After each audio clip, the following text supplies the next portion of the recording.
Hello everyone. I forgot the name of this channel. Poop. Kraut.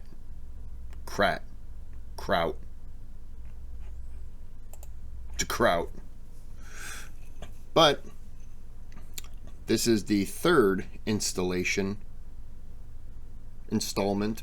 It's the Turkish century from titties to Turk.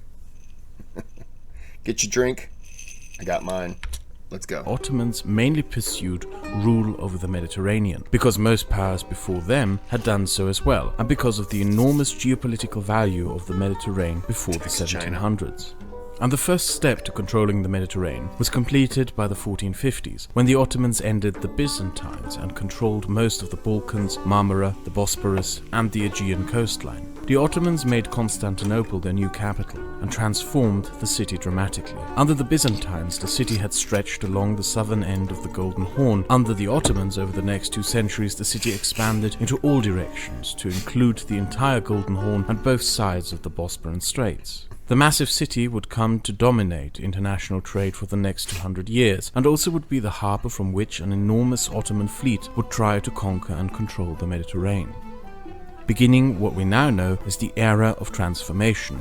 That massive navy helped conquer the Black Sea coastline and Crimea, as well as solidify Ottoman control over Greece. Meanwhile, in the south, Egypt and the Levant had been ruled by the Mamelukes, an incompetent series of squabbling dynasties that were unable to put up much resistance to an Ottoman conquest of their lands, which then pushed further to conquer North Africa, Mesopotamia, and Arabia, from where the last of the Abbasid caliphs was dragged to Istanbul to abdicate the title of caliph to the Ottoman Sultan. With that done, they were now the center of the Islamic world. They controlled and taxed all Silk Road trade to Europe, had the largest navy in the Mediterranean, and they had access to the Indian Ocean, which they would also try to control. But there's something important which we might be missing here. People tend to live in a society. We can look at maps and economics as much as we want, but fundamentally an empire or nation-state construct of any sort is always a society, and without a coherent social fabric holding it all together, societies tend to collapse into themselves.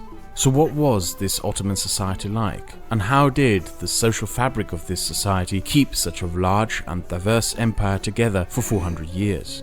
The reason is because at the time, it was one of the few empires that actually had a social structure that could sustain an empire. It tolerated differences. It is easy to forget that before the 1900s, Anatolia's population was 1/3 non-Muslim. In general, there were times at which this Islamic caliphate had a larger Christian population than a Muslim population. On average, Greeks living in the Ottoman Empire were wealthier than the average Turks, because the Greeks had built a large network of trade over centuries that the Ottomans didn't just take from them, but just taxed. Armenian craftsmen helped build the Ottoman navy and their new expanded capital, Istanbul. And the reason for this is because under the Islamic laws, which were the laws of the empire, all these groups were tolerated. We also have to keep in mind that in that time, group identities barely ever exceeded across the borders and limitations of the village that a person resided in. A concept such as a nationalistic tribal identity built on grounds of language or ethnicity wasn't prevalent. And people to an empire are first and foremost one thing: a resource, probably the most valuable resource there is. And the Ottomans were one of the few empires of the time who understood that and welcomed that resource wherever they could receive it. When Spain expelled its Jews, it was the Ottomans who jumped in to welcome them.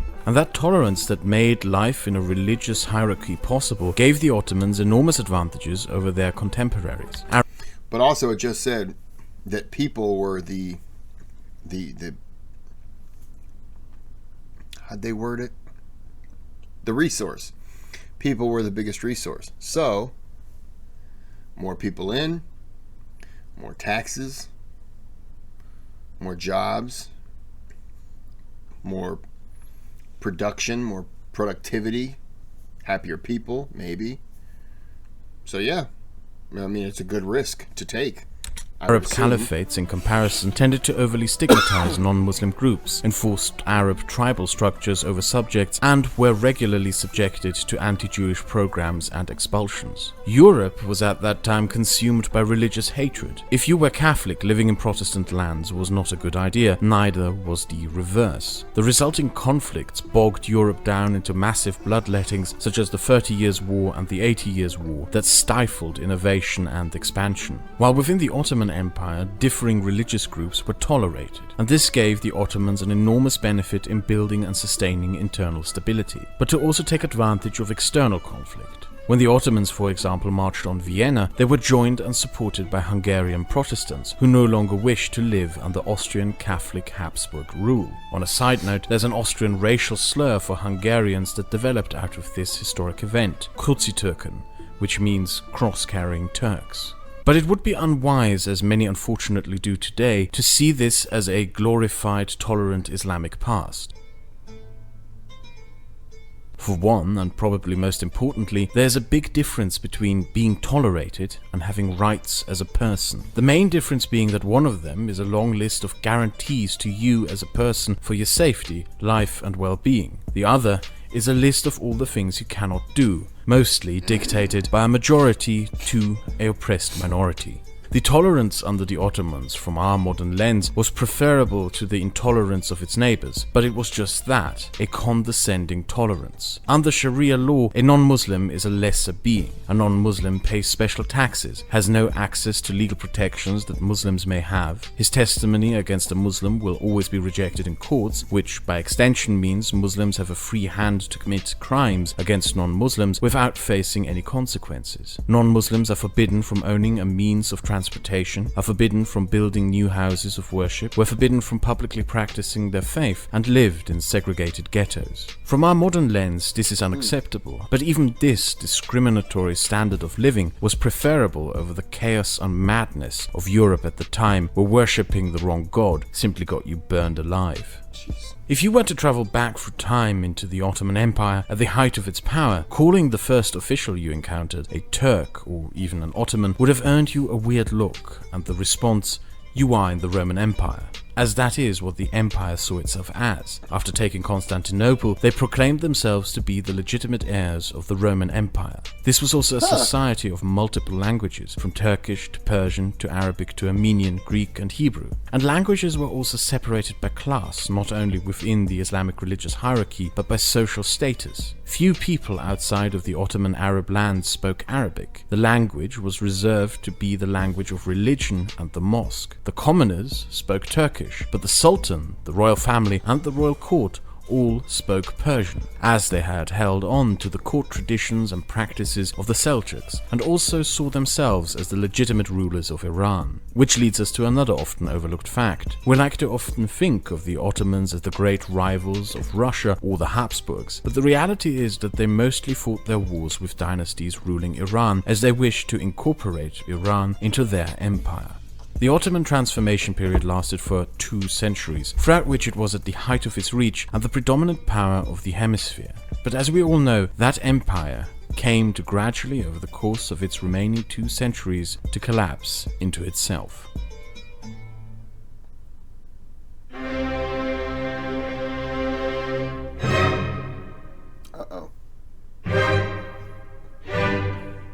It is often somewhat hard to deduct and find the reason for why an empire collapses. First and foremost, it is something that is in our day and age very easily exploited for very cheap political nonsense shots. The Roman Empire is a great example of this. I am sure many of you have seen that Michael Moore movie, where he draws comparisons between the supposed decadence of the late Roman Empire and the United States, or some drooling right-wing YouTuber claiming immigration caused the Roman Empire to collapse. However, when the Roman Empire collapsed, it was at the height of Christianity's power in the empire, when most of the things we consider to be decadent had been abolished. And the Romans purposefully sought out the conquest and settling of foreign peoples who they could then use as a resource. The list of reasons for why this empire collapsed is immensely long, And many of these reasons are often overlooked by hacks who seek to make cheap political points. By the 3rd century, the wealthiest Romans had basically stopped paying taxes, which made paying large armies to patrol the borders close to impossible. There is the in a previous chapter mentioned recurve bow, the fact that the Romans offered the Goths lands as vassals in exchange for an alliance against the Huns, and after defeating the Huns betrayed that promise, to which the Goths reacted by pillaging Roman lands. The fact that the Eastern Roman Emperor Theodosius invaded and sacked the West because it tolerated non-Christians and even appointed them as senators, a war from which the West barely recovered. This leads us to one of the most overlooked reasons, the increasing fanaticism of the Roman Christian churches, which in the final century of Rome's existence persecuted non-Christians and made such incredibly wise decisions as declaring bathing, and by that extent personal hygiene, to be a satanic ritual. Gee, I wonder where all those late Roman plagues came from.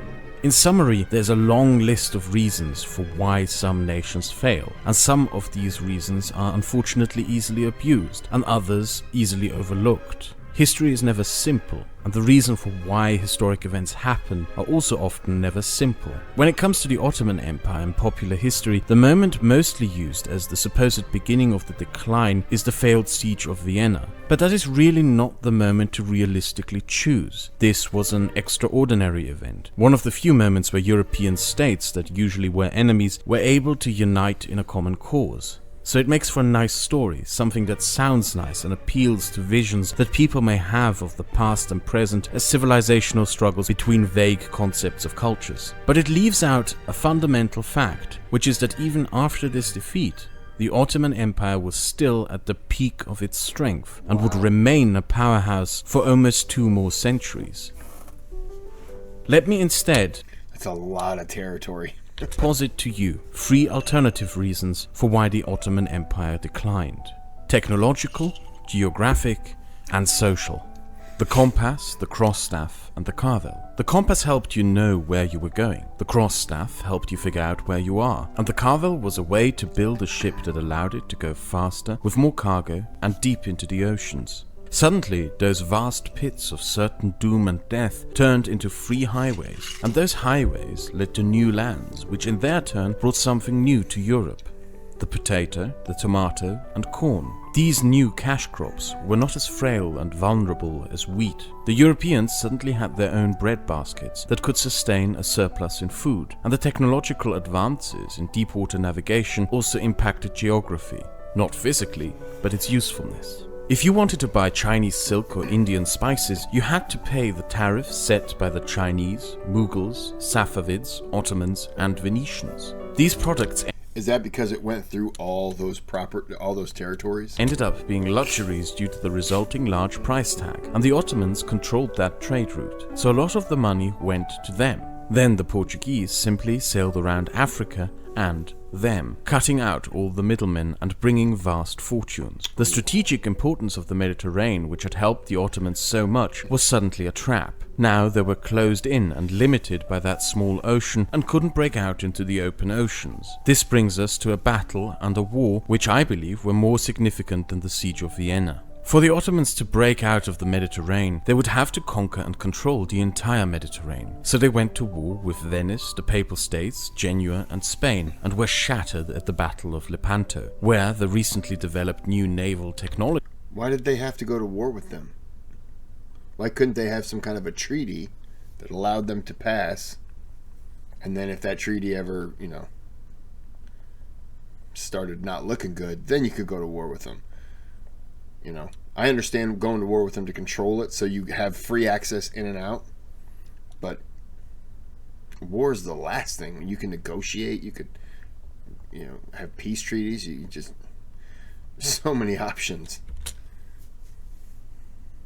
Proved their worth. The massive and powerful Ottoman navy that had controlled the Mediterranean for centuries consisted of rowing galleons, meant to board enemy vessels and fight hand to hand. Spain sailed in with cannon-laden sailing galleons that laid waste to the outdated Ottoman navy. Ottoman dominance of the Mediterranean was thereby broken, and they were restricted to a sphere of influence around the easternmost parts of the Mediterranean. Another path to break out was through the Gulf into trying to dominate and seize control of the Indian Ocean.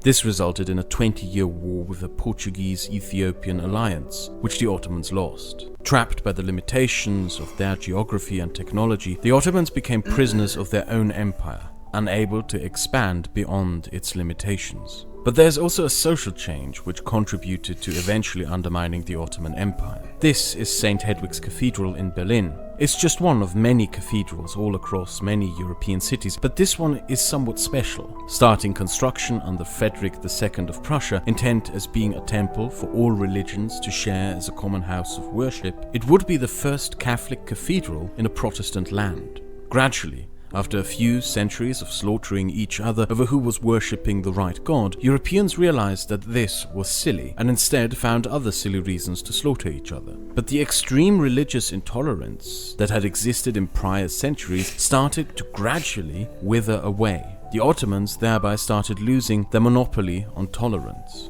In 1774 came a massive hit to the Ottoman prestige when they were defeated by the Russians in war. The Russians annexed Ottoman lands in the Ukraine and the Crimea, but there's an often overlooked part of this war that arguably might have done even more damage. The peace agreement included a clause that assigned and guaranteed to Russia the role of being the protector of Christians within the Ottoman Empire. And by that extent, since the Ottoman Sultan was also the Caliph, Russia was the protector of Christianity in the entire Islamic world. If you were a Christian in the Ottoman Empire, you were suddenly not only able to find the same degree of condescending tolerance abroad, but you now had nations abroad that took a vested supposed interest in your well-being, who stood up for you against your overlord in case said overlord may act capriciously against you, or at least on the surface. In reality, this clause was more of a crowbar with which Russia could insert itself into Ottoman affairs as a justification for future wars. Nonetheless, this started changing minds. Why should I pay more taxes, be denied equal legal protection, and live my life being constantly degraded as a heretic to a dominant faith?